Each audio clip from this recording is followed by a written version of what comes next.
전 시작하면 됩니다. 저거 보고 하라고요.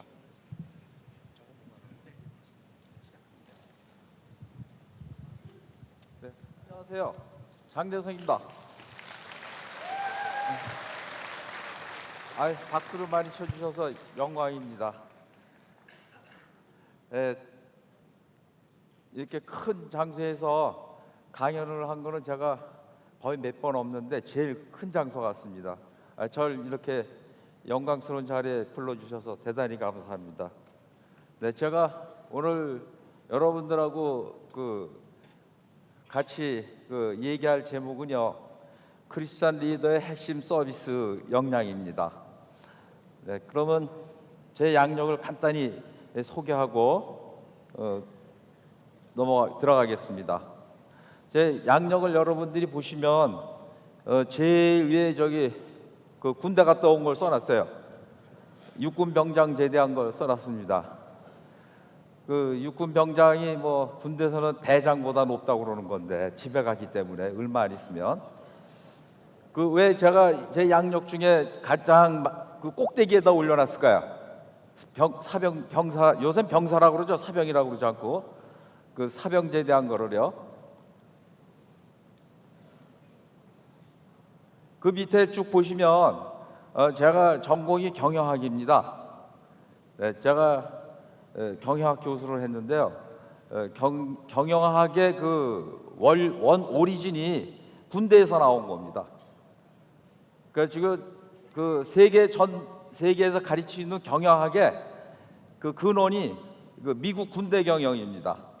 미국 군대가 2차 대전에서 승리한 방법을 기업이 배운 거고 미국 기업들이 배운 거고 그걸 1950년대에 미국 기업들이 미국 학교들 대학들이 이론화시킨 게 지금 현대 경영학입니다. 그러니까 지금 대학에서 가르치고 연구하는 경영학의 80% 정도는 미국 군대에서 왔다고 보셔도 되고요. 여기 다 기업하시는 분들이니까 기업에서 가장 중요하게 여기는 게 품질 경영이겠죠. 품질 경영이 미국 군대에서 온 겁니다. 그래서 저는 오리진을 경험한 사람이다. 그래서 군대 갔다 온 거 제일 위에다가 올려놓은 겁니다.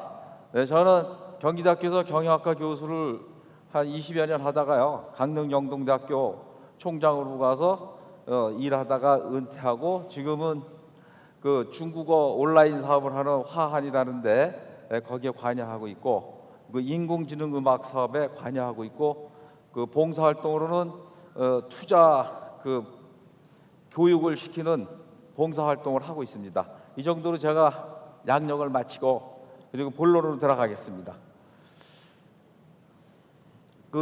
오늘 제목이 크리스찬 리더인데요. 그래서 어느 조직에서든지 제일 중요한 게 리더겠죠. 리더가 가장 중요하겠죠. 집에서는 가장이 제일 중요하고 또 회사에서는 사장님이 제일 중요하고 국가에서는 대통령이 제일 중요합니다. 근데 리더가 잘못되면 조직이 망하니까요. 리더는 뭐 하는 분이냐? 바로 서비스하는 분입니다. 저는 경영하기 때문에 이 기업에서 하는 일은 두 가지가 있는데 제조 활동이 있고 서비스 활동이 있는데 리더는 제조 활동을 안 하죠. 공장에 가서 사장님이 물건 만들거나 그러는 거 없습니다. 대통령이 무슨 물건을 만들거나 그런 거 없죠. 학교 교장이나 총장이 물건 만드는 건 없습니다. 뭐 합니까? 전부 다. 리더는요. 최고 경영자는 최고 경제 하루 일과는 100% 서비스 하시는 분입니다. 네, 그러니까 리더는 서비스하니까 어떤 서비스를 잘하느냐에 따라서 조직이 승리하느냐 그렇지 않으면 실패하느냐 이렇게 나눠지겠죠. 그래서 서비스라는 건 우리 사회에서는 봉사라고 그러는데 크리스찬들은 서비스를 뭐라고 그래? 매일 교회에서 쓰시는 단어 있잖아요. 예배도 워십도 서비스지만요, 섬긴다 그러죠. 섬긴다 그러지 않습니까? 섬기는 게 서비스입니다. 그러니까 조직의 리더는, 최고 경영자는 바로 섬기는 사람이다. 그렇게 생각하시면 되겠습니다. 그럼 어떻게 섬겨야 되느냐? 그게 서비스 역량이겠죠. 그러니까 잘 섬기는 분이 있고 못 섬기는 분이 있고 훌륭하게 섬기는 분이 있고 섬기기보다는 또 갑질하는 분도 있고 그렇지 않습니까? 그러면 이제 어떻게 섬기는 게 가장 잘 섬기는 건가? 그걸 경영학적으로 저는 좀 얘기를 하겠습니다. 여기 믿음이 저보다 좋으신 분들이 많으니까 성경적으로는 제가 딸리니까 경영학적으로 어떻게 섬기는 게 가장 잘 섬기는 건가 시작을 하겠습니다. 자, 그러면 여기 오신 분들은 전부 다 이제 리더인데 비즈니스 리더가 많으신데 그런 비즈니스 리더를 하시니까 자본주의 리더죠. 자본주의 크리스찬 리더입니다. 그렇죠? 우리 대한민국은 무슨 국가입니까? 사회주의 국가입니까? 자본주의 국가입니까? 네, 자본주의 국가죠. 그럼 자본주의 국가에서 리더의 자질이 있습니다. 자질. 사회주의 국가의 리더의 자질과 자본주의 국가의 리더의 자질은 많이 다릅니다. 그래서 자본주의 국가의 리더의 자질을 제가 7가지를 써가지고 왔습니다. 이거는 제가 쓴 겁니다. 어느 책에서 보고 쓴 게 아니고요. 우선 정직해야 된다. 그래서 예수 믿는 분들이 제일 중요한 게 뭡니까? 하나님이 거짓말을 하라고 그랬어요? 정직하라고 그랬어요? 정직하라고 그랬죠? 네, 그 다음에 우리 예수 믿는 분들은 희생을 해야 되겠죠. 희생. 다른 사람들을 위해서 희생. 특히 자기가 거느리고 있는 조직, 자기가 운영하고 있는 조직을 위해서 희생을 해야 되고 헌신을 해야 되고, 그 다음에 가장 중요한 게 그 3번째인데요. 선생의 능력이 있어야 됩니다. 선생의 능력. 그러니까 리더라는 거는 뭡니까? 영어에서 리드에서 나온 말이죠. 리드라는 건 뭐예요? 맨 앞에 서가는 사람들, 맨 앞에 가는 사람, 맨 앞에 조직의 구성원들을 데리고 가는 분입니다. 어디로 데리고 가는 분이에요? 좋은 데로 데려가야 돼? 나쁜 데로 데려가야 돼? 좋은 데로 데려가는 분입니다. 그러니까 다른 사람들은, 조직 구성원들은 앞에 길이 안 보여요. 안개 속에 있습니다. 근데 리더는 앞에 길이 보이는 겁니다. 그래서 앞에 길이 보인다는 걸 우리가 뭐라고 그러냐? 바로 통찰력이라고 그러고 해안이다. 세상을 내다볼 수 있는 통찰력과 해안을 가지고 있고, 앞에 이러한 길이 있다는 걸 갖다 어떻게 해야 돼? 자기 조직 구성원들한테 가르쳐줘야 됩니다. 가르쳐줘야 돼요. 가르쳐주고. 그래서 통찰력과 해안을 가지고 있으면서 선생의 능력도 가지고 있습니다. 예수님은 선생입니까? 아닙니까? 예수님께서 제자들 가르쳤어요? 안 가르쳤어요? 가르쳤죠. 그래서 목사님들도 뒤에 글자 사자가 무슨 사자예요? 무슨 사자입니까? 목사님 사자. 예? 스승 사자 아니에요? 스승 사자. 예? 그러니까 목사님은 뭐 하시는 분이에요? 미래를 가르치는 분입니다. 목사님이. 예? 그래서 이 리더는 어떤 리더든지 미래를 가르치고 미래를 안내할 수 있는 능력을 가지고 있는 사람이 제일 중요합니다. 근데 미래는 보이질 않아요. 아무도. 그러니까 안 따라오려고 그러고, 또 엄청난 장애물도 많이 있고 위험도 있고, 그러니까 그걸 뚫고 나갈 수 있는 도전과 용감한 정신이 있고, 또 조직이 타락하면 조직을 바꾸는 혁신력도 있어야 되고, 또 조직 구성원들하고 잘 통해야 됩니까? 안 통해야 됩니까? 자기 혼자만 막 나가면 안 되겠죠? 조직 구성원들하고 커뮤니케이션도 잘 되고 잘 의견도 통하고 그래야 되겠죠. 그리고 뭐예요? 아버지처럼, 어머니처럼 자기 조직 구성원들을 보호해야 됩니다. 그 다음에 뭐가 있어야 돼? 그런 이 앞에 7가지가 다 해결이 되고 7가지를 조직 구성원들이 다 따라오려면 뭐가 있어야 돼요? 맨 마지막에 저게 없으면 안 돼요. 8번째 카리스마가 있어야 됩니다. 카리스마가. 예? 그래서 카리스마가 바로 어디서 나온 거냐? 우리 기독교에서 나온 얘기예요. 기독교에서 나온 얘기. 이게 예수 안 믿는 분이 카리스마가 있다는 건 말이 안 되는 얘기예요. 왜? 기독교에서 나온 말이니까. 그러니까 카리스마라는 건 뭐냐? 남이 못하는 걸 하는 거예요. 남이 못하는 거. 보통 사람이 할 수 없는 일을 할 수 있을 때 우리가 카리스마라고 그러는데, 그러면 원래 카리스마의 언어는 뭐냐? 하나님께 은총과 능력을 받은 사람. 하나님으로부터 능력과 은총을 받아서 다른 사람이 할 수 없는 일을 할 때 그걸 뭐라고 그래요? 카리스마라고 그런다 이게. 그러니까 뭘 받으면 카리스마가 생겨요? 뭘 받으면요? 성령을 받아야죠. 성령을 받아야죠. 성령 충만하면 카리스마가 생깁니까? 안 생깁니까? 생기죠. 그럼 성령 충만하면 앞에 1번서부터 7번까지는 뭐에 다 해결이 된다는 얘기입니다. 네? 성령께서 앞일도 보여주십니까? 안 보여주십니까? 앞일도 보여주시죠. 네, 그래서 여기 오신 분들, 또 대한민국에 믿는 분들, 세계 모든 민들 중에 믿는 분들 가장 중요한 게 뭐냐? 성령 충만하라가 가장 중요하다, 이렇게 말씀드릴 수 있겠습니다. 그래서 성령이 충만돼 뭐가 돼요? 맨 밑에 제가 확신이라고 써놨죠. 미래에 대한 내 확신이 분명해야 조직 구성원들에게 미래를 끌고 나갈 수 있는 힘이 생기겠죠. 네. 그다음에 자, 그러면 자본주의 크리스찬 리더인데, 그 자본주의라는 건 뭐냐? 자본주의는 정신입니다. 정신. 물질이 아니고 정신이에요. 사회주의가 유물사가 돼서 물질을 중시하죠. 자본주의는 바로 정신이다. 그래서 무슨 정신이냐? 부지런히 일하고 죽을 때까지 정직하고 근면하고 죽을 때까지 일하는 정신이 바로 자본주의 정신인데, 그 자본주의 정신은 어디서 왔느냐? 바로 기독교 교회에서 왔습니다. 기독교 교회 중에서도 어느 교회에서 왔느냐? 장로교회에서 왔습니다. 칼빈의 장로교회에서부터 시작한 게 자본주의입니다. 그래서 막스 베버가 제일 먼저 책을 썼죠. 자본주의에 대해서. 어디서 왔느냐? 자본주의가 프로테스탄트의 윤리에서 왔다. 그래서 프로테스탄트의 윤리와 자본주의 정신이라는 책을 1904년에 썼죠. 그래서 자본주의 정신은 어디서 왔느냐? 프로테스탄트가 여기서 뭘 얘기합니까? 장로교 교도들을 얘기하는 겁니다. 그러니까 장로교 교도 신도들의 일상적인 생활 윤리에서부터 자본주의가 왔다 이겁니다. 그래서 그러면 그게 어떻게 왔느냐? 칼빈의 그리스도 강요에서 또 시작하는데, 자, 칼빈이 그리스도 강요에서 세 가지를 강조했습니다. 구원, 그 다음에 예정, 그 다음에 우리 믿는 사람들의 삶은 어떻게 살아야 돼요? 하나님께 영광을 바치는 삶. 이 세 가지 주제를 가지고 그리스도 강요책을 썼는데, 거기서 제일 자본주의가 시작된 시발점이 어디냐? 바로 예정설입니다. 칼빈이 예정설에 의하면 우리는 천국 갈 사람, 지옥 갈 사람은 이미 만세 전에 정해져 가지고 이 세상에 태어나왔습니다. 우리가 선행을 한다고 천국 가는 게 아니죠. 하나님의 사람으로 정해졌기 때문에 천국을 가는 겁니다. 그래서 제일 운이 좋은 사람이 어떤 사람이냐? 죽기 10분 전까지 개판 치다가 죽기 10분 전에 예수 믿고 천국 가는 사람. 그게 제일 좋대요. 세상 즐길 거 다 즐기고 딱 10분 믿고 가는 사람.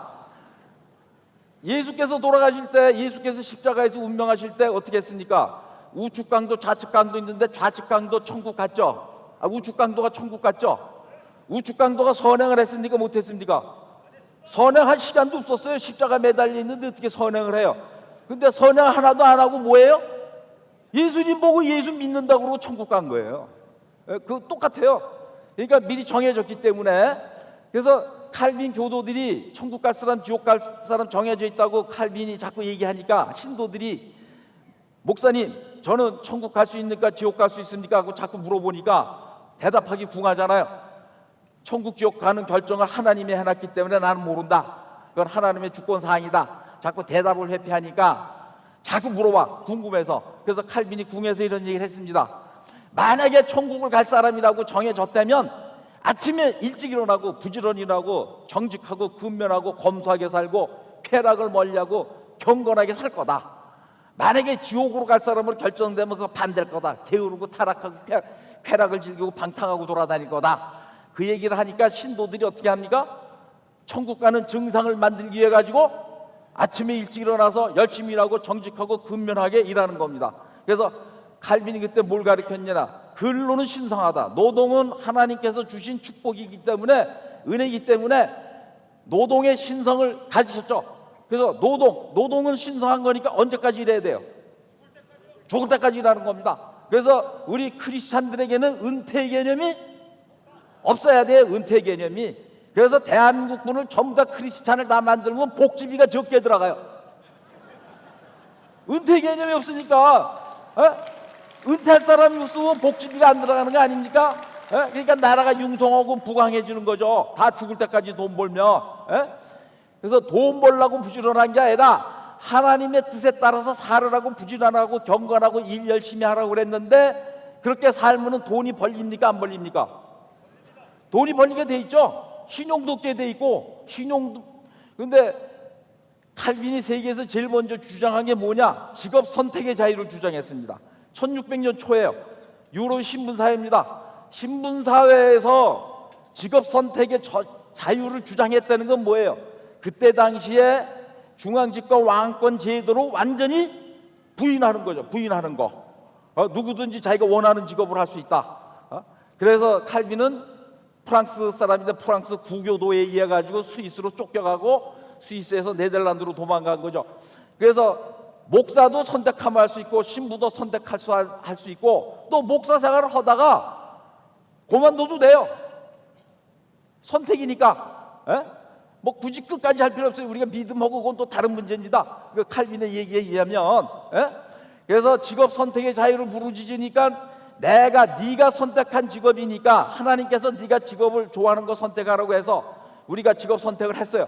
그럼 선택한 직업에 대해서는 뭐를 져야 됩니까? 책임을 져야 되죠. 내가 선택했으니까. 그래서 이 자본주의라는 거는요, 뭐가 제일 중요한 겁니까? 자유가 제일 중요한 게 자유가 바로 뭐예요? 선택의 자유예요. 선택의 자유. 그래서 왜 전번에 교과서 만들 때 민주주의, 자유민주주의에서 자유자 빼냐 안 빼냐 말이 많았잖아요. 자유자를 빼면은 선택의 기회를 뺏는 거나 마찬가지예요. 자유자. 북한도 민주주의예요. 민주주의 뒤에 붙었어요, 안 붙었어요? 북한도 민주주의 붙었습니까, 안 붙었습니까? 붙었어요. 뭐가 안 붙었어요? 자유가 안 붙은 거예요. 자유. 왜? 북한은 선택의 기회를 주질 않기 때문에. 그래서 내가 선택한 직업이고 내가 선택해서 일하는 거니까 거기에 대한 책임을 지고 거기에 대한 윤리가 확실해야 되는 겁니다. 그래서 거기서부터 자본주의 사람들에서 나온 게 뭐예요? 프로페셔널리즘이 나온 거예요. 내가 선택한 거니까 내가 책임을 지고 일을 해야 되니까 어떻게 해야 돼요? 프로페셔널리즘, 전문 직업인이 됩니까, 안 됩니까? 그래서 전문 직업인들이 나오고 상공업자들이 일을 잘합니까, 못합니까? 부지런히 일하고 물건 만든 거에 대해서 내가 100% 책임을 지고, 그러니까 물건도 잘 만들고, 그러니까 돈을 벌어요, 못 벌어요? 돈을 못 벌죠. 그래서 이 프로테스탄트들 속에서 뭐예요? 부자가 나오고 자본가가 나오고 돈이 많이 나오고 돈 버는 사람들이 나오고 기업가들이 많이 나와서 프로테스탄트 윤리가 바로 뭐예요? 생활 윤리가 뭐로 바뀐 거예요? 뭐로 발전한 거예요? 자본주의 정신으로 발전한 겁니다. 그래서 돈을 자꾸 벌어. 돈을 자꾸 버니까 목사님한테 가서 칼빈한테서 돈 자꾸 벌리는데 어떻게 합니까? 이 돈을 자꾸 일 열심히 해서 돈은 쌓이는데 칼빈이 뭐라고 그랬어요? 검소하게 살라고 그랬어요. 검소하게 살면 돈이 모입니까, 안 모입니까? 모이죠. 그럼 모이들은 어떻게 하냐? 그러니까 뭐라 그래? 그거는 하나님의 뜻대로 가난하고 불쌍하고 힘든 사람들 위해서 도와줘라. 너는 하나님으로부터 축복을 많이 받아서 돈도 많이 벌고 일도 잘 되는데 하나님께 축복을 못 받은 사람들 네가 도와줘라. 그래서 자본주의 사회에서는 반드시 뭐가 있어야 됩니까? 돈을 벌면 뭐가 있어야 돼? 나눠야 돼요. 기부를 하고 사회에 환원을 하고, 이게 자본주의입니다. 근데 우리는 기부와 사회에다 환원하는 게 빠진 자본주의가 된 거죠. 왜? 우리는 청교도 자본주의를 가르치지 않았기 때문에. 원래 기독교에서 온 자본주의인데 기독교에서 자본주의 온 거를 가르치지 않고 뭐해? 돈 버는 것만 가르쳤기 때문에 다른 사람들에게 나누는 자본주의가 되지 못한 겁니다. 원래 의회제도도 청교도들한테서 온 겁니다. 장로교들이 영국 의회를 장악하면서부터 시작한 게 의회제도입니다. 근데 우리나라 의회제도는 청교도 정신이 빠진 국회가 되기 때문에 매일 싸움하고 그러는 겁니다. 그 이유가. 자, 그래서 이 자본주의라는 거는 바로 교회에서 온 거다. 그게 가장 중요한 핵심입니다. 그래서 그리고 칼빈은 뭐라고 가르쳤냐면요, 니네들이 선택한 직업에서 성공하고 완성도를 높여 갈수록 그게 바로 하나님께 영광을 드리는 거다, 이렇게 가르쳤어요. 너의 축복도 받고, 너의 축복이기도 하고, 내가 선택한 직업에서 내가 잘 되는 게 바로 뭐예요? 여기 있죠? 하나님께 영광을 위한 삶이다 그랬어요. 그러니까 이 청교도들에게서 사회에 나가서 자기 전문 직업이나 기업을 하거나 뭐 하는데 성공하는 사람들이 많이 나오겠습니까, 안 나오겠습니까? 많이 나올 수밖에 없는 거죠. 그래서 지금 세계에서 제일 초강대국이 어디예요? 미국을 앞으로 꺾을 수가 있겠어요? 중국이 꺾겠어요? 아무리 인구가 15억이 돼도 못 꺾습니다. 왜 못 꺾습니까? 바로 자본주의 정신이 없기 때문에. 지금 여기서 얘기하는 자본주의 정신이 없는 거죠. 중국의 자본주의는 미국의 청교도 자본주의와 다른 자본주의죠. 그래서 못 꺾습니다. 자, 그러면 우리가 예수 믿는 사람들, 특히 예수 믿는 리더는 뭐를 해야 돼요? 공부보다 뭘 해야 돼요? 공부도 중요하지만 깨달아야 됩니다. 깨달아야 됩니다. 성경에 공부하라고 써 있어요? 깨달으라고 써 있어요? 깨달으라고 써 있어요. 근데 우리 공부만 가르치려고 그러잖아요. 그래서 깨달아야 됩니다. 그래서 깨닫는 건 어떻게 깨달아야 돼? 매일매일 깨달아야 돼. 수시로 깨달아야 돼. 수시로. 그래서 먼저 깨달은 사람을 우리가 뭐라고 그래요?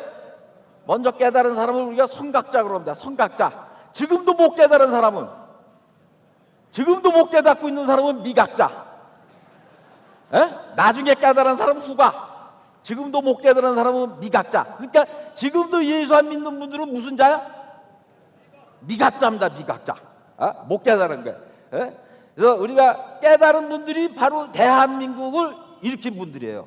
자, 여기 안중근 의사, 물론 캐톨릭 신자지만 다 예수 믿었죠. 이승만 대통령, 김구 선생, 이회영 선생, 난강 이승우 오산학교 설립자 다 뭐 믿은 분들이에요?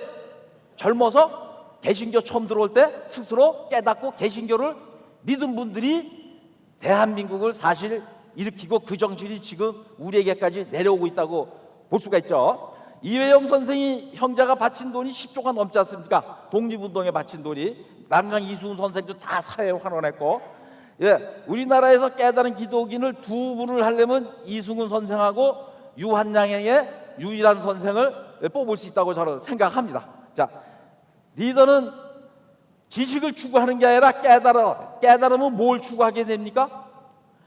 하나님의 지혜를 추구하는 겁니다. 지혜. 우리가 지식을 추구하는 사람은 망해요. 지혜가 없고 지식만 있는 사람. 지금 감옥소예요. 박근혜 대통령과 이단 공부 잘하는 사람들 많이 들어가 있어요. 지금 감옥소에 공부 잘하는 사람들 많아요, 안 많아요? 서울법대 사법시험 합격자들 많아요, 안 많아요? 그 사람도 공부 잘했어요, 안 했어요? 지식인이 아니에요. 지식인이죠. 지식이 있고 지혜가 없으면 감옥소 가는 거예요. 지식은 없고 지혜가 있으면 감옥소 안 갑니다. 그래서 지식보다 지혜가 중요합니다. 무슨 지혜? 누가 주는 지혜? 세상이 주는 지혜가 아니고 하나님께서 주는 지혜. 하나님께서 주는 지혜는 뭡니까? 하나님 뜻을 따라서 사는 하나님의 진리에 따라서 사는 삶이 바로 그렇게 살고자 하는 게 바로 하나님의 지혜겠죠. 자, 하나님의 지혜는 가진 사람은 하나님의 의를 구하겠죠. 그러면 뭐를 볼 수 있어요? 아까 얘기했죠. 하나님의 지혜를 가지면 뭘 봐요?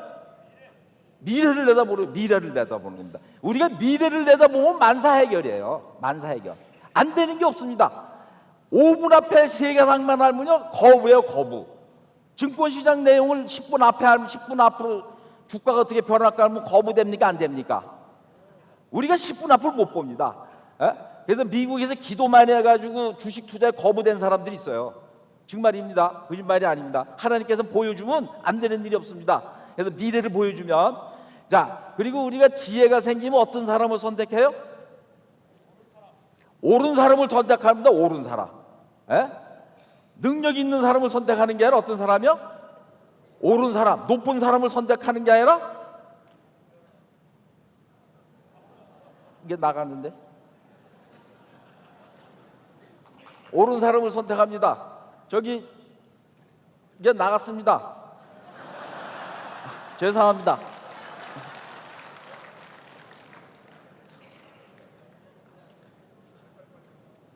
파워포인트를 보다가 보니까, 그래서 우리가 하나님의 지혜를 가진 사람은요, 비즈니스를 해도 어떤 물건을 만들어 줍니까? 유익한 물건. 인류에게 유익한 물건을 만들어 주는 거죠. 그래서 우리가 미국에서 벤처 크리에이션, 벤처 창업론에 나옵니다. 벤처 창업이라는 게 뭐냐? 유익한 것을 만들어서 다른 사람들에게 유통시키고 배분시키는 게 벤처다. 그 유익한 것을 왜 남보다 먼저 빨리 만들어 주는 거. 창업이니까요. 창조니까. 그래서 우리가 유익한 것을 만들어 주면 어떻게 돼요? 다른 사람들에게 유익한 걸 만들어서 배부해 주면 어떻게 됩니까? 부자 되는 거죠. 유익한 걸 받았으니까 돈을 내겠죠. 근데 많은 경영학과 학생들, 경제학과 학생들한테 기업이 하는 일이 뭐냐 그러면 이익을 많이 내는 거라고 그래요. 이익을 많이 내는 거. 이익을 많이 낸다는 거는 자본주의를 잘못 배워서 그래요. 이익을 많이 내는데 제일 이익 많이 내는 게 어떤 겁니까? 이익을 많이 내려고 기업마다 이익만 내려고 추구하면 그 사회는 망해요. 마약 장사가 이익 많이 내는데 최고예요. 그렇죠? 그래서 마약 장사. 그리고 우리가 경영에서 효과와 효율을 따지는데 우리나라 분들이 장관이나 높은 분들 다 하면 다 효율이 높은 경영을 하겠다고 그래요. 효율성이 높은 경영하겠다. 그런 얘기 많이 못 들어보셨어요? 기업이요, 효율을 1순위로 추구하면 그 기업은 부도덕한 기업이 되고 범죄 기업이 됩니다. 이 세상에서 효율을 제일 잘 따지는 놈들이 사기꾼이에요. 왜? 효율이라는 건 뭐냐? 인풋분의 아웃풋이 굉장히 많은 거예요. 들어간 노력은 적고 아웃풋은 나오는 건 엄청 많은 거. 그게 사기예요, 사기. 그렇죠? 도둑을 왜 해요? 노력을 적게 하고 많은 걸 취하려고. 그래서 효율지향적인 경영을 하면요, 기업이 부정에 빠지고 부패에 빠지고 효율을 올리기 위해서 뇌물을 매기는 거예요. 뇌물을 왜 매기냐? 효율을 올리기 위해서 매기는 겁니다. 그래서 지혜 있는 사람은 효율보다 뭘 중요시하냐? 효과를 중요시합니다. 효과가 뭐냐? 인류에게 바람직한 걸 만들어주는 게 효과예요. 그럼 바람직한 걸 만들어주려면 돈이 많이 듭니까? 안 듭니까? 많이 들죠. 그래서 대부분 효과를 안 하고 효율을 가는 겁니다. 그래서 뇌물도 매기고 자꾸 속이고 이런 걸로 가는 거죠. 그래서 우리가 인류에게 유익한 걸 만들어주면 뭐예요? 승리하는 조직이 되는 겁니다. 그러니까 이게 시간이 많이 걸려. 이게 시간이 많이 걸리고 때로는 뭐예요? 손해도 보죠. 유익한 걸 만들어주려면 때로는 손해도 봐요. 돈도 많이 들어가고. 그렇지만 그게 장기적으로 가면 결국 승리하는 조직이 되는 겁니다. 자, 그 다음에 이게 자꾸 넘어가네. 이거라고 그랬지.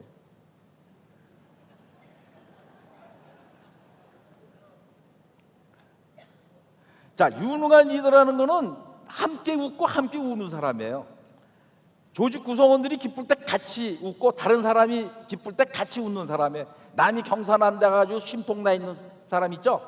그거는 리더가 아니에요. 그리고 울 때, 조직 구성원이 울 때는 자기도 같이 울고 다른 사람이 슬플 때 나도 슬픈 거. 그게 어떤 사람입니까? 논리적인 사람이에요? 감성적인 사람이에요? 남이 울 때 같이 우는 사람, 감성적인 사람입니다. 예수님은요 100%가 감성이에요. 예수님에게는 논리는 0.001%도 없습니다. 우리 성경은 논리 하나도 없어요. 어떻게 동정녀가 애를 낳아요? 그게 논리입니까? 죽었던 사람이 살아나, 나사로. 그게 논리예요? 성경에는 논리가 하나도 없습니다. 전부 다 뭐예요? 감성입니다. 감성은 무슨 뜻이냐? 받아들이는 겁니다. 받아들이는 거. 남의 고통, 남의 슬픔, 남의 기쁨, 다른 사람의 의견을 100% 내 걸로 받아들이는 게 감성이에요. 그래서 감수성의 준말이죠. 감수성의 준말. 그래서 드라마를 보면 슬픈 영화가 슬픈 내용이 나오면 주인공이 비극에 빠지고 슬프면 눈물이 줄줄줄줄 나는 사람이 어떤 사람이에요? 감성이 풍부한 사람이에요. 왜? 드라마 주인공의 슬픔이 내 슬픔으로 들어오기 때문에. 눈이 말똥말똥해. 눈물 한 방울도 안 흘러. 그런 사람 어떤 사람이에요? 논리적인 사람. 그래서 우리는 감성적인 된 사람이 돼야 울 수가 있어요. 그래서 우리가 찬송가도 있죠. 울으라고 그래, 웃으라고 그래. 울어줘, 울어도 못하니, 울어도 안 된다는데 울지도 못하면 뭐가 되겠어요? 그래서 잘 우는 사람이 돼야 돼요. 잘 우는 사람, 남의 슬픔을 내 슬픔으로 받아들여야 우리가 다른 사람을 도와줄 수 있고 다른 사람을 이끌 수 있는 힘이 생기는 거죠. 그리고 우리는 음악을 같이 해야 돼. 그래서 교회는 절에서는 목탁을 치고 교회에서는 뭘 합니까? 교회에서 뭐 해요? 제가 여기 들어오기 전에 뭐 했어요? 찬양 음악했죠. 음악을 하면서 한 사람으로 하나로 마음을 묶는 거죠. 음악을 해가지고. 그래서 여러분 찬양을 하나님께 뭐 하는 겁니까? 간단히 얘기하세요. 찬양은 하나님께 뭐 하는 거예요? 아부하는 겁니다. 아부의 극치예요. 극치 찬양이. 하나님은 아부도 혼자만 아부 받겠다는 게 다른 사람한테는 아부하지 말라는 거 아니에요. 그렇죠?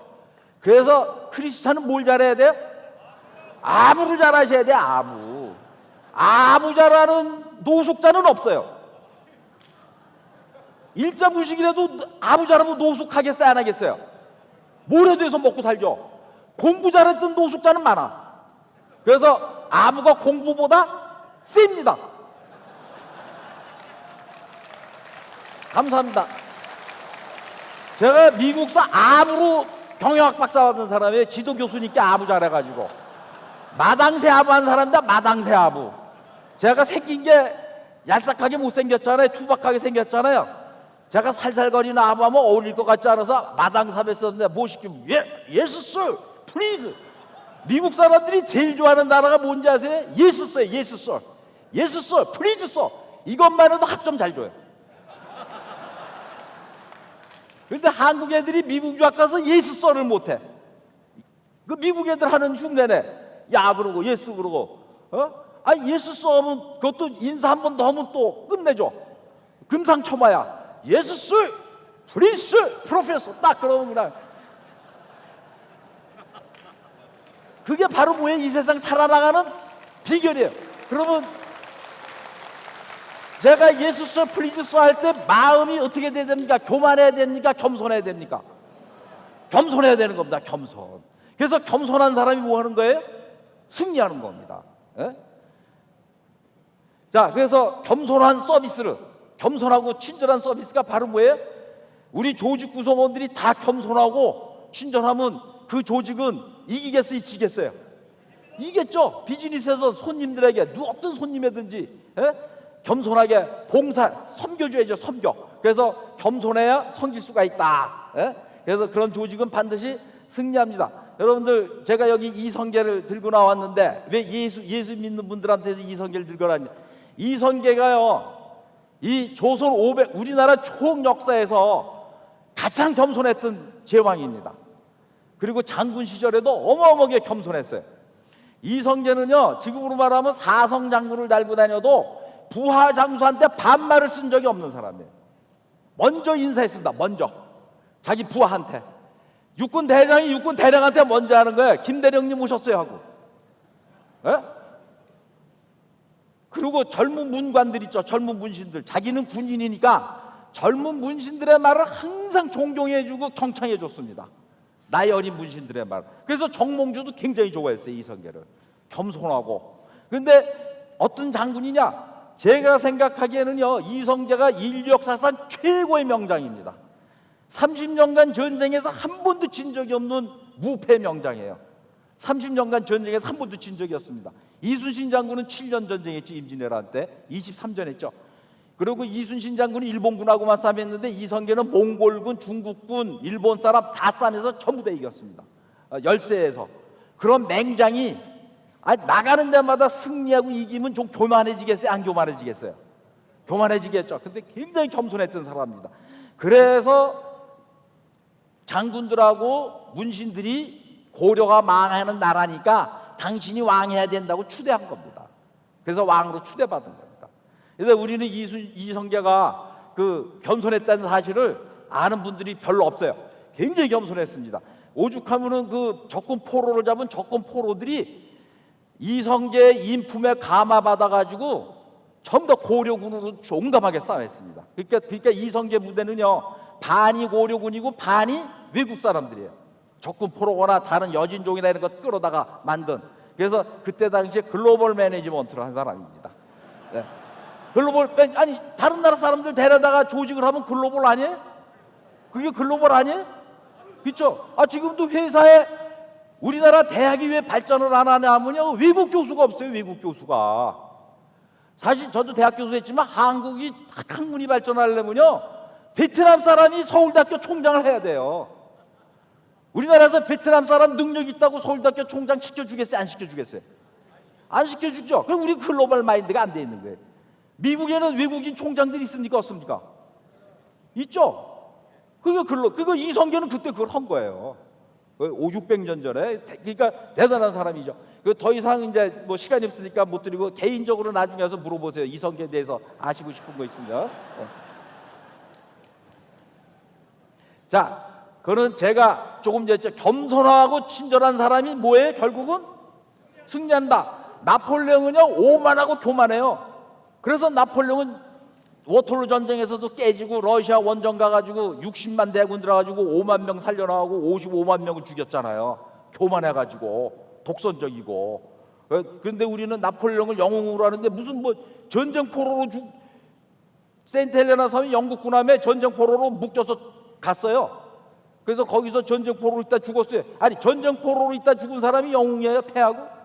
우리 잘못 가르치고 있는 겁니다. 이성계가 영웅이죠. 이순신 장군 같은 경우는요, 동남아다 동상 세워놔야 돼요. 그런 명장이 없어요. 이순신 장군하고 이성계 장군. 자, 근데 왜 제가 조선을 얘기하느냐? 우리가 예수를 급격하게 크리스천 신자가 늘은 나라죠. 짧은 기간에. 짧은 기간에 크리스찬 수가 왜 이렇게 급격하게 늘었느냐? 바로 조선이라는 나라가 건국할 때 종교혁명을 했기 때문에 그렇습니다. 그 종교혁명이 뭐예요? 고려 말까지 우리나라 사람들의 종교가 뭡니까? 불교예요. 불교. 전 국민이 다 불교예요. 왕도 불교, 대신도 불교, 여자도 불교, 남자도 불교, 노예도 불교, 다 불교예요. 무려 850년 동안 왕이야 전 국민이 믿던 불교를 하루아침에 까버린 겁니다. 그런 종교혁명이 전 세계에 없어요. 그래서 조선은 불교를 까부실 때 뭐예요? 불교가 폐해가 많고, 까부시면서 고려의 또 폐단이 뭐냐? 불교가 타락한 거 말고 고려가 잡신국가예요. 잡신국가. 고려가 무속신앙, 무당 많고 길거리마다 무당이 있고, 고려가 또 풍수 있죠? 풍수가 아주 굉장히 번진 나라가 고려입니다. 그걸 조선이 들어서면서 뭐예요? 잡신과 풍수, 무속신앙을 법으로 금한 게 조선입니다. 조선은 성리학 국가예요.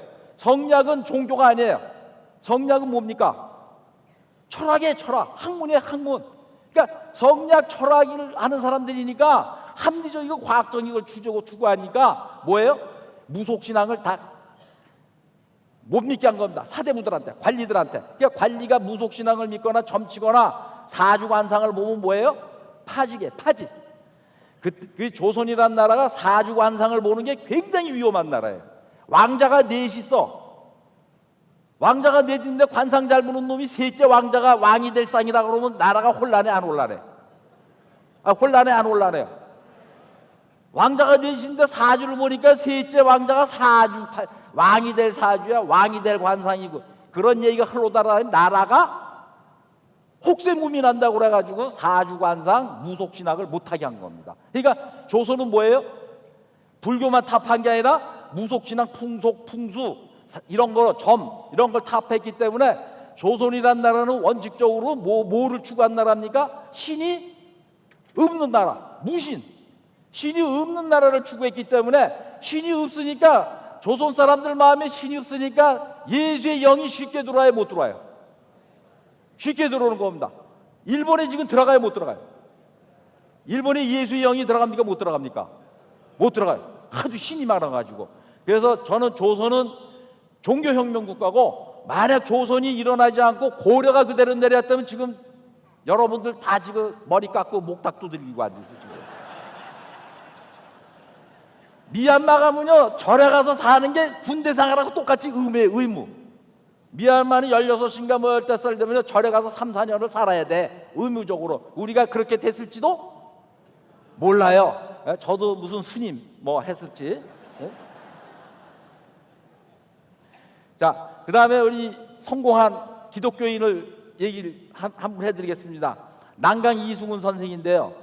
난강 이승훈 선생은 12살 때 부모가 다 돌아가요. 원래 어머니는 태어나자마자 얼마 있다 돌아가시고, 12살 때 아버지가 돌아가셔가지고 천에 고아가 됐습니다. 제가 좀 더운데 옷을 벗어도 되겠습니까? 네, 감사합니다.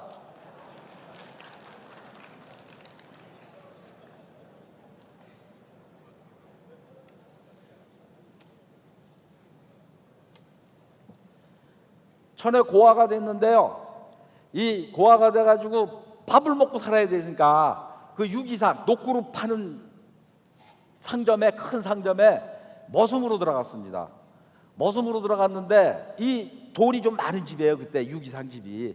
근데 이 주인 어른이 옛날에 요강 있었잖아요. 요강. 요강, 아마 젊은 사람들은 요강을 모를지도 몰라요. 20대 분들은. 요강에 이제 밤새 똥오줌을 싸고 거기다 가래를 그렇게 많이 뱉어놔요. 가래.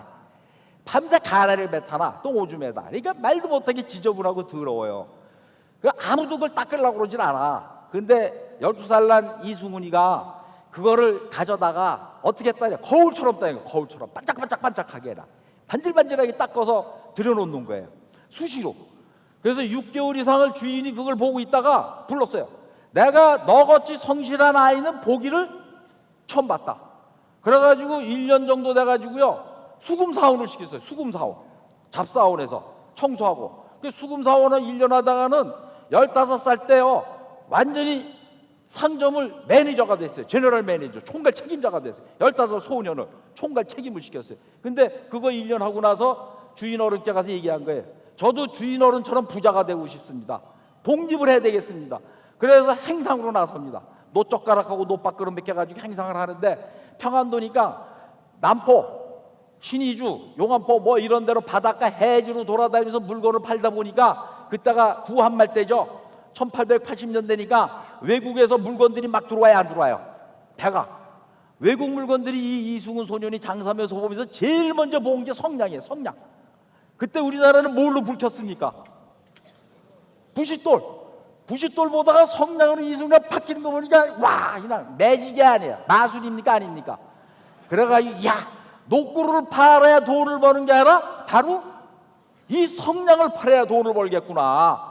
그래가지고 남파에서 성냥을 받아 내륙에 갔다가 돈 많은 사람들에게 비싸게 팔아서 돈을 버는데, 그 다음에 또 남파에 가니까 등이 들었어요. 석유등잔.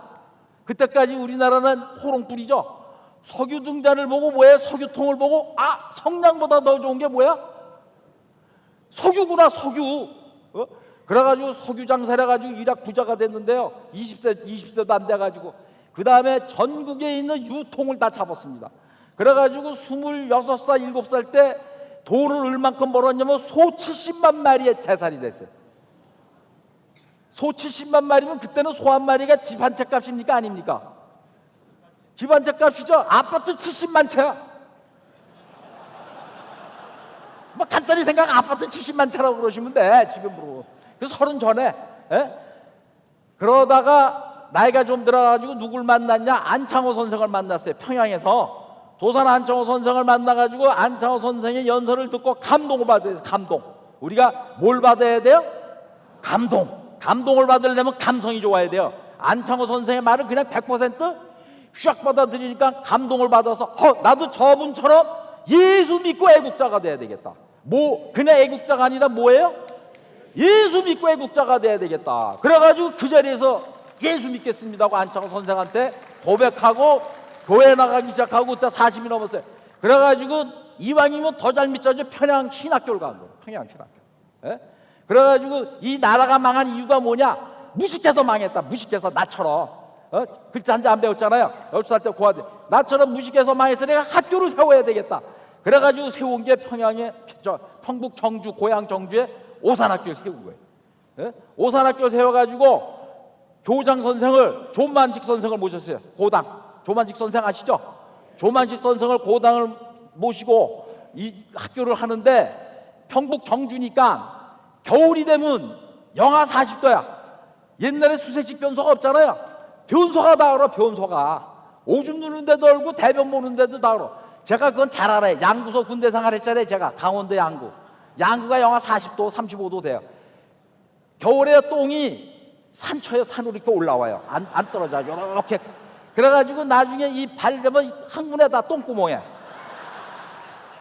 똥끝, 이 어른 칼끝이. 그래가지고 삽으로 쳐요. 그걸 꽃게이로 치고 삽으로 딱딱하니까 엄청 딱딱해요.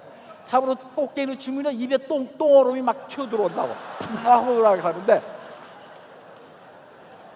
어느 날 조만식 선생하고 이승훈 선생 두 분이 그걸 매일 친 겁니다. 매일 그 똥얼음을. 근데 어느 날 아침 일찍에 학생들이 갔는데 변소에서 쿵쾅거리는 소리가 막 들리는 거야. 꽃갱이 치고 가서 학생들이 보니까 뭐예요? 이사장 난강 선생님하고 고당 교장 선생님 두 분이 그 똥얼음을 치고 있는 거예요. 그러니까 학생들이 어떻겠습니까? 두 사람이 미쳤구나 그러겠어요? 거기서 그냥 엎드려서 눈물을 쏟겠어요. 엎드려서는 선생님들 이게 웬일이십니까? 이게 우리가 해야 될 일을. 그거 잘못 치시다가 똥얼음이 입으로 들어가세요, 선생님. 그러니까 야, 니들이 내 아들보다 더 중요한데 아들 똥이 입에 들어온들 어떠냐? 예? 그렇게 가르친 겁니다. 그래서 오산학교에서 어떤 분이 나오셨어요? 우리나라에서 제일 위대한 목사님 두 분이 오산학교 나왔잖아요. 예? 이 두 분 누구예요? 주기철 목사님하고 한경직 목사님이 그때 고당 선생이 교장 선생 하실 때 학교 다닌 거예요. 주기철 목사님 아시죠? 예? 주기철 목사님이 오산학교 들어가서 예수 믿었어요.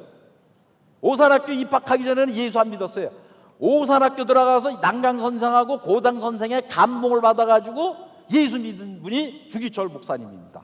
예? 그래서 주기철 목사님, 대한민국에서 제일 유명한 목사님이 바로 그 다음에 한경직 목사님이죠. 이 두 분, 그 외에도 많은 목사님들을 배출했지만, 그러니까 오산학교가요 서울대학교보다 더 좋은 학교예요. 서울대학교 이런 훌륭한 목사님 나왔어요? 나왔어요? 안 나왔어요? 아니, 하나님의 위대한 종이 나온 게 훌륭한 거지. 감옥소에 가는 사람들 많이 만드는 게 위대한 학교예요? 그거 감옥소에 서울대학 출신들 박근혁이라는 사람들 많아요, 안 많아요? 많죠? 에? 물론 주기철 목사님도 감옥소 가셨지만, 그건 하나님을 위해서 간 거죠. 하나님을 위해서. 그래서 그때 당시에 오산학교에 계신 인물들이에요. 여기 보세요. 고당 선생, 그 바로 옆이 맨 왼쪽이 저기 맨 왼쪽 고당 선생, 그 옆이 바로 단재 신채호 선생이 역사 가르쳤고, 춘원 이광수, 그 다음에 주기철 목사님 학생, 한경지 목사님 학생, 그때 당시 학생이에요. 그 다음에 그 옆이 김홍일 장군입니다. 윤봉길 의사에게 폭탄 만들어 주신 분. 그 옆이 백인재 박사. 그 다음에 맨 우측이 화가 이중섭입니다. 그래서 이게 그 다음에 그에 많은 훌륭한 독립군들이 나온 거죠. 왜 나왔습니까? 바로 난강 선생의 어떤 교육이에요? 이거 왜 안 돼? 난강 선생의 겸손. 난강 선생이 사실은 3.1운동을 주도했어요. 3.1운동에 33인 중에 20명이 넘는 게 기독교인이에요. 3분의 2 이상이 기독교인입니다. 그러니까 기독교인이 3.1운동을 주도했는데 그 주도자가 바로 누구예요? 난강 선생이에요. 이승훈 선생이에요. 그래서 이승훈 선생인데 대표로 뽑는데, 이승훈 선생이 나보다 손병희가 2살 더 많으니까 장유 유세에 따라서 손병희가 대표해. 그래서 대표한 거예요. 일을 많이 해서 그런 게 아니라. 에? 그래서 난강 선생이 감옥소 갔는데 그때가 50 중반이에요. 젊은 사람들하고 같이 들어갔는데 감옥소 변기 소지는 이승훈 선생이었어요. 전부 다. 그러니까 바로 뭡니까? 바로 뭐예요? 낮아지는 거, 섬기는 거. 낮아져 섬기는데 최고로. 예? 그래서 우리가 이승훈 선생이 최고로 정말 위대한 기독교인이었다. 그렇게 저는 말씀드릴 수가 있습니다. 이때 당시에 1920년대 당시에 오산학교입니다. 이때 당시에 수영장을 갖춘 학교예요. 예? 굉장히 시설이 좋은 학교입니다. 난강 선생이 이름 뭐냐? 변소 소지하고 교사들 밥해서 먹이는 게 주임무예요. 주임무. 예? 자, 그 다음에 우리가 유일한 박사, 유일한 선생이 미국에서 독립운동하지 않았습니까? OSS에도 들어갔고 한국에 침투하는 특공대도 들어가서 교육받았잖아요. 이분은 뭐 7살, 8살, 9살 때 미국에 와서 네브라스카 주에서 아주 신앙이 깊은 부부 밑에서 자랐습니다. 자랐는데 독립운동가 박용만 씨의 지도를 받았죠. 그래서 독립운동도 하면서 돈을 벌었는데, 건강이 나라를 위하는 길이다 해서 유한양행을 세웠는데요. 박정희 대통령 때 정치자금 내려니까 안 내니까 세부 사찰이 들어갔어요. 세부 조사를 3년을 했는데 아무것도 안 나와. 그래서 국세청장이 각하 3년을 세부 조사했는데 나오는 게 없습니다. 그래? 그 정도로 깨끗해. 야, 그러면 상줘. 그래서 납세자상 받았어요. 납세자상. 여러분들 바카스 아시죠? 바카스. 동아지역에서 바카스 나와가지고 돈을 왕창 벌어. 바카스는 다 먹잖아요. 얼마나 많이. 지금도 팔죠, 바카스. 그래서 중역들이, 임원들이, 사장님 바카스 만듭시다. 몸에 도움도 안 되는 바카스를 내가 왜 만드냐, 돈 벌기 위해서. 나는 그런 거 아무리 돈을 많이 벌어도 그런 바카스 같은 드링크류는 안 만든다. 그래서 유한양행에는 드링크류 있습니까, 없습니까? 없어요. 그래서 안 만든 겁니다. 그러니까 뭐예요? 돈을 추구하는 게 아니라 뭘 추구하는 거예요? 국민의, 고객의 건강을 추구하는 거예요. 그게 돌아가실 때 재산 다 내놨잖아요. 재산. 지금으로 따지면 4조가 된답니다. 그때 내놓은 재산이. 전액 다 내놓고. 그러니까 사회에 다 모아놓으신 거예요? 환원하신 거죠. 자, 그 다음에 아까 이성계에 있는데 왕건이 어떠한 사람이냐? 온유한 사람이에요. 모세가 온유하다고 그랬죠. 온유. 물론 왕건은 불교 신자지만 온유했기 때문에 삼국 통일을 한 겁니다. 온유라는 게 뭐예요? 내가 힘이 있는데 약자를 어떻게 주는 거예요? 내가 약자를 얼마든지 누르고 압박할 수 있는데도 약자를 압박하지 않고 대해주는 게 온유죠. 왕건은 그 이상입니다. 다 죽어가는 견훤으려 아들한테 배반당해서 70이 넘어서 살려달라고 도망온 부백제 견훤왕으려 자기 아버지처럼 모셨어요. 아버지처럼 상부, 나 아버지 노릇을 하시라고. 그래서 나보다도 높다, 왕보다도 높은 분이 바로 이분이다. 그래가지고 견훤이 감동받아가지고 자기 아들 군대를 깨러 가요. 그리고 경순왕, 신라도 다 망하는 나라인데 신라 경순왕을 엄청나게 대접해서 금은보화를 주고 경주를 띄워주고 딸까지 또 줘요. 딸까지. 딸까지 줘가지고는 신라가 뭐해? 왕건에게 나라를 주는 게 낫겠다고 해서 쉽게 삼국 통일이 된 겁니다. 그래서 온유로 환대, 온유, 다른 사람에게 잘해주는 거, 이게 리더가 할 일입니다. 자, 그 다음에 제 마지막으로 이제 이승만 대통령을 좀 얘기를 해야 되겠습니다. 이승만 대통령을 제가 보기에는요, 한국 현대 정치사에서 가장 위대한 분이 이승만 대통령이라고 저는 감히 얘기하고 있습니다. 왜냐? 이승만 대통령이요, 고종 황제 암살단에 있었어요. 고종 황제 암살단. 이 조선이라는 나라는 왕조 국가가, 왕들이 잘못했기 때문에 나라가 망한 거니까 왕을 없애야 된다. 그래서 고종을 암살하는 암살단에 들어가 있다 잡혀가지고 사형언도 받았다 무기징역으로 감형이 됐어요. 배제학당 선교사들이 청원을 해가지고 감옥소에 들어가 있을 때 그때 24~25살인데요 감옥소에서 바울처럼 포교한 분이에요. 그때 예수 안 믿을 때 아닙니까? 1900년 초니까 감옥소의 죄수들을 다 포교하고 이승만 대통령이 있던 감옥대 간수들은 다 예수 믿었습니다. 전부 다. 그리고 그때 흉악범죄에 전부 다 살인, 강도 이런 사람들만 있는데 매일 아침 사열종대 집합시켜가지고 한글 가르치고 영어 가르치고 성경을 가르쳤어요. 그래가지고 다 교인들로 만들었습니다. 그때가 20대. 그래가지고 영안사전을 우리나라에서 제일 먼저 쓰신 분이에요. 어디서? 감옥소에서 영안사전을 썼어요. 그리고 독립정신이라는 책을 썼죠. 그런데 그 선교사들이 탄원을 해가지고 나와서 미국으로 풀려나와서 가가지고 프린스턴 대학에서 박사 받고 하버드에서 석사 받았죠. 그 프린스턴 대에서 박사 받을 때 지도 교수가 바로 누구냐면은 28대 미국 대통령 윌슨 대통령이에요. 윌슨 대통령이 프린스턴 대학 시절에 지도 교수입니다. 총장으로서. 그래서 우리가 윌슨 대통령이 민족 자결주의 원칙을 내세울 때 그 힘을 빌려 가지고 독립을 하려고 미국에서 엄청나게 힘을 썼죠. 그리고 이승만 대통령이 1940년대 들어가서는요 상하이 임시정부를 미국으로부터 정식 정부로 승인받기 위해서 불철주야로 노력했어요. 김구선생하고 같이. 김구선생은 중국에서 두 분 그때 사이 좋았습니다. 그리고 1941년에 뭘 썼느냐? 일본은 반드시 미국을 침략한다. 왜 미국인들은 그걸 모르냐? 그래가지고 그걸 책을 써냈어요. 재팬 인사이드 아웃이라고. 한 권도 안 팔리다. 한 권도 안 팔리다가 1941년 12월 7일 날 일본이 미국 공격했죠. 진주만 공격하라서 두세 달 만에 베스트셀러가 됐어요. 베스트셀러. 그래가지고 미국 국무성 관리들은 이승만 대통령의 재팬 인사이드 아웃은 뭐예요? 필수의 독소가 된 겁니다. 그래서 이승만 대통령이 그 책을 들고 가서 내가 일본을 이렇게 잘한다. 미 국무부에 가서 상해 임시정부로 정식 정부로 승인해주면 우리가 니네들 대신 일본을 향해서 싸매주겠다 이거야. 그러니까 대신 승인해달라. 그런데 공산주의자들 방해로 그게 실패가 된 겁니다. 그래서 사실은 우리나라가 이승만 대통령이 그때 승인 받았으면 뭐예요?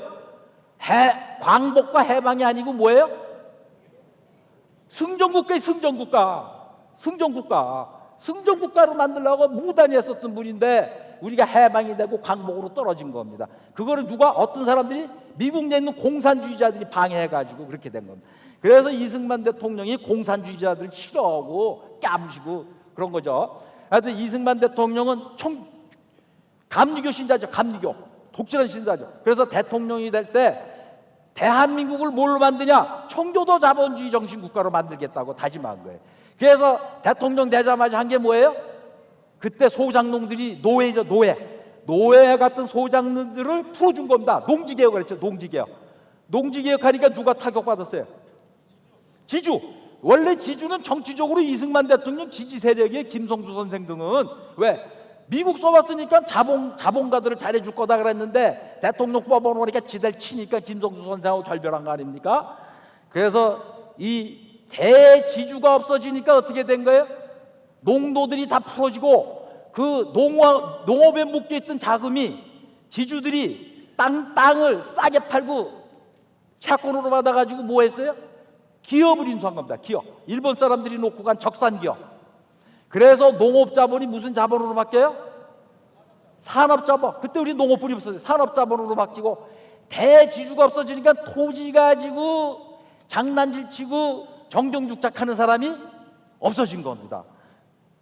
그리고 소장농들이 없어지니까 북한에서 남침할 때 소장농들 해방하려고 인민해방군으로 내려왔는데 남쪽으로 내려오니까 해방시켜줄 사람이 없어졌어요. 전부 다 자장농이 돼가지고 해방시켜줄 사람이 있어야지.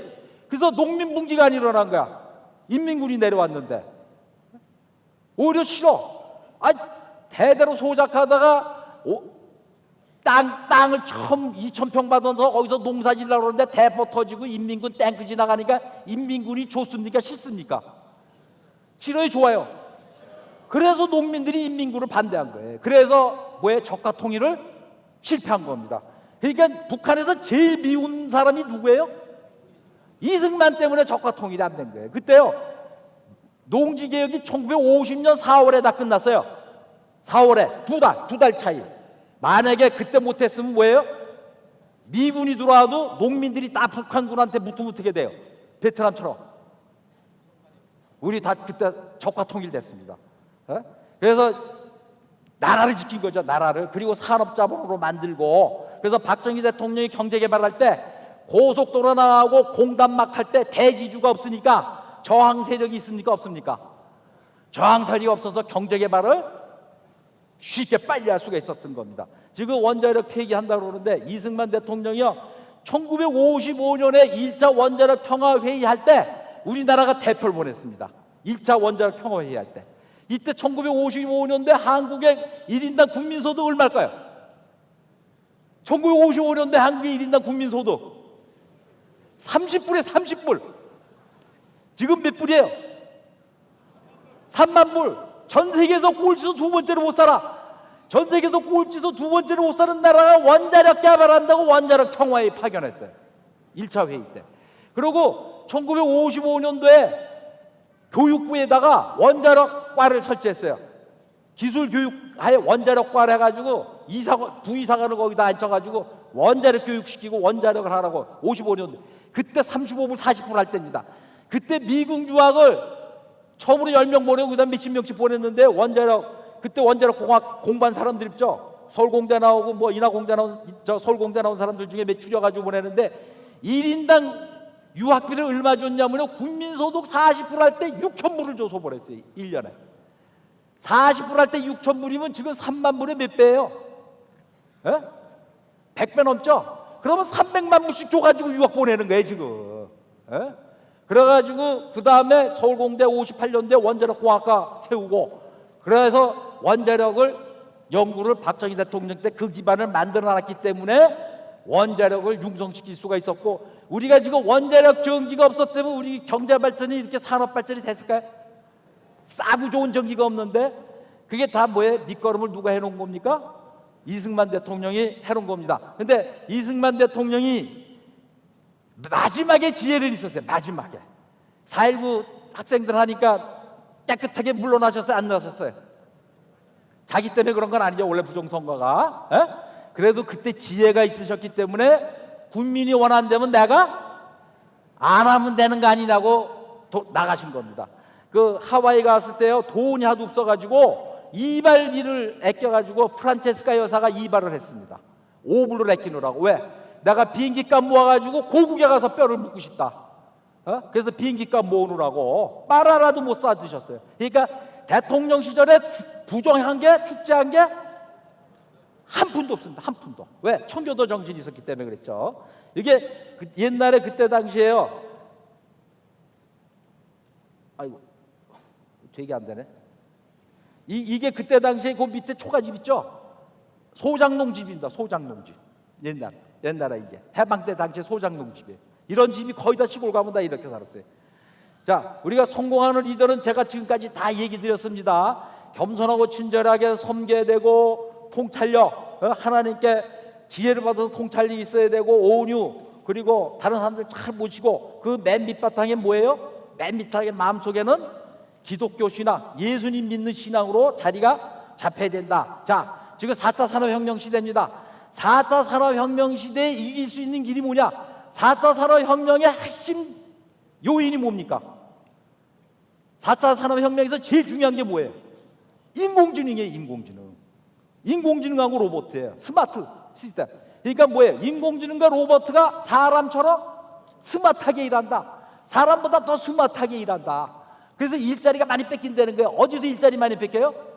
단순 노동자도 뺏기지만 의사, 변호사, CPA 이런 전문 직업, 논리적인 일을 하는 이런 지금까지 우수한 전문 직업들이 인공지능에 의해서 일자리를 뺏기는데 미국은 인공지능을 공부한 지가 50년이 넘었습니다.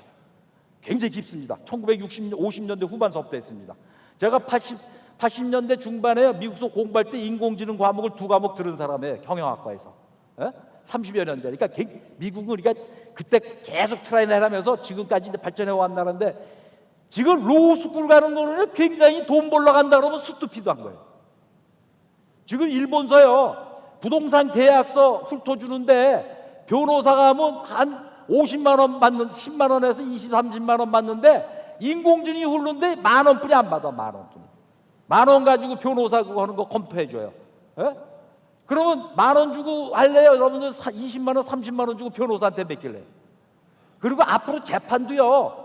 판사는 사람이 하나고 합의부 3명 판사하죠. 둘은 로봇 인공지능이 합니다. 이제 앞으로 인공지능 판결이 제일 좋은 판결이에요. 왜 그럴까요?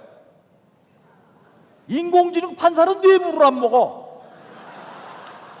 졸지도 않고. 그리고 정치적 압력도 받아야 안 받아요? 정치적 고려해야 안 해요? 제일 공정한 게 인공지능 재판이에요. 제일 공정한 게. 의사도 앞으로 점점 그게 돼요. 자, 그러면 우리가 이 인공지능 시대에 이게 왜 없어졌어요 또? 이게 자꾸 껌뻑껌뻑 하는데 깜깜이가 되는데 이 인공지능 시대에 우리가 해야 될 일은 뭐냐? 이거 왜 안 켜지죠? 인공지능 시대에는 우리가 해야 될 일이 뭐냐? 우리가 사람의 두뇌로는요, 논리적인 두뇌로는 우리가 인공지능과 로봇을 이길 수가 없습니다. 그리고 로봇도 이길 수 없어요. 로봇은 24시간 일해요. 사람이 24시간 일할 수 있습니까? 그럼 로봇과 인공지능을 이길 수 있는 건 뭐예요? 성령 받는 게 성령 받는 거. 인공지능은 성령을 못 받아. 로봇도 성령을 못 받아. 오로지 사람만이 성령을 받을 수 있어요. 자, 성령을 받으면 뭐예요? 로봇과 인공지능이 못하는 일도 할 수가 있어요. 그럼 승리입니까? 아닙니까? 승리입니다. 그래서 4차 산업혁명이 점점 될수록 우리는 뭐예요? 성령 받아라. 성령 충만합시다. 그리고 아까 얘기했죠. 우리가 깨달아야 된다. 저는 키가 작아요. 키가 작으니까 뭐가 낮아요. 저는 학문이 낮아. 학문이 키 큰 사람은 저보다 뭐가 높아요? 학문이 높아요. 학문. 그렇죠? 똥 나오는 학문이 높아. 키 큰 사람은. 여러분들 학문은 높은데 학문이 낮은 사람이 자요. 저처럼 학문은 낮은데 학문이 높은 사람이 좋아요. 어떤 사람이 좋아요? 저는 학문은 낮고 학문은 높아. 근데 어떤 사람 학문은 높은데 학문은 낮아. 누가 좋아요? 그래서 학문은 낮고 학문이 높은 게 좋죠. 그것보다 더 좋은 게 뭐예요? 깨닫고 성령 받는 게 더 좋다 이게. 감사합니다.